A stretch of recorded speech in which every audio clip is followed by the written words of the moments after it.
fans! Welcome back to the bookshelf. I'm J.W. Braun, the author of the book The Lord of the Films, and today I'm here to review a series of books about the Lord of the Rings movies by Jude Fisher. But before we get to that, thought it might be fun to take a look at a little bit of fan mail. Let's see what we have here. Now this one looks interesting.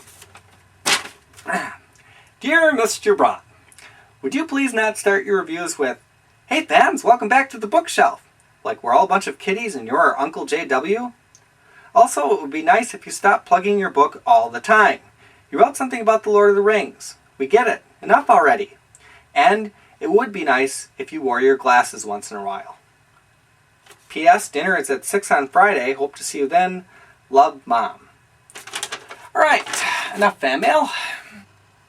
Today's books are the Lord of the Rings Visual Companions by Jude Fisher, which were published by the Houghton Mifflin Company at about the same time the Lord of the Rings movies were in the theaters. The idea behind these official tie-in books was to give fans a pictorial encyclopedia and to provide a home for the late Pierre Vinet's amazing on-set photographs. Each picture is supplemented with a few paragraphs of text giving you information about each subject.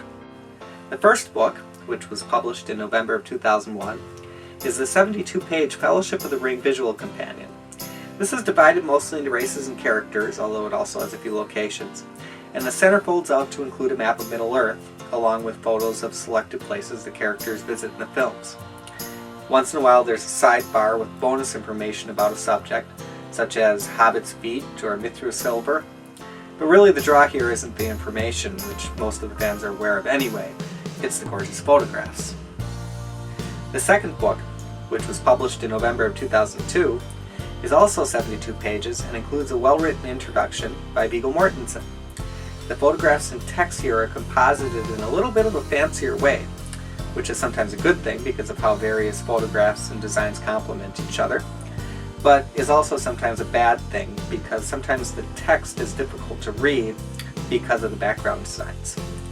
This time the characters and places from the second film are covered, and they're presented in mostly the same order that they appear on screen. This book, which dispenses with the sidebars, does include a gorgeous fold-out series of maps detailing the Battle of Helm's Deep step by step. This is kind of cool, actually. The third book, which was published in November of 2003, is also 72 pages. And this one is organized somewhat by locations, like the Black Gate, and by themes, such as the treachery of Gollum. Thankfully, the photos and text are organized in a way similar to the first book in the series, making this one easier to read than its direct prequel. This time, however, there's no fold-out section. The last book in the series, published in November of 2004, is The Lord of the Rings Complete Visual Companion, which is a 224-page best-of book. This includes photos from the previous 3 books, plus some extras, most notably photos of the Balrog, Shelob, and the Grey Havens, which were excluded from the previous books to keep these designs secret before the films were released. Unfortunately, whereas the previous 3 were hardcover, this book is paperback, and some of the photos aren't very sharp, appearing somewhat out of focus. So what do I think of this collection on the whole? Well, I loved having the first 3 visual companions on my coffee table in the weeks leading up to the Lord of the Rings films, and I liked looking at them in between seeing the films in the theater as well, because it helps that they have photos of extended edition stuff in there. These books, of course, were never designed to give the reader the story of the Lord of the Rings. They were simply made to whet the appetite for seeing the films, and as promotional materials, they're a great publishing success. Today, however, I'm not sure that this ephemera will satisfy a fan who now has his or her choice of watching The Lord of the Rings anytime, and or reading or browsing Tolkien's books, which give better explanations than Fisher's simplistic paraphrasing. I do think, however, that Pierre Vinet, who died last year, took some beautiful photographs that are great to see in full color, and the simplistic text in the visual companions might appeal to some of the younger fans of the films who may not yet be ready for the Professor.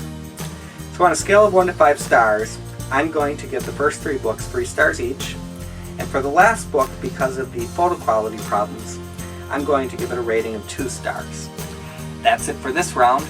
We'll see you next time, which may be sooner than you think, on J.W. Braun's Bookshelf.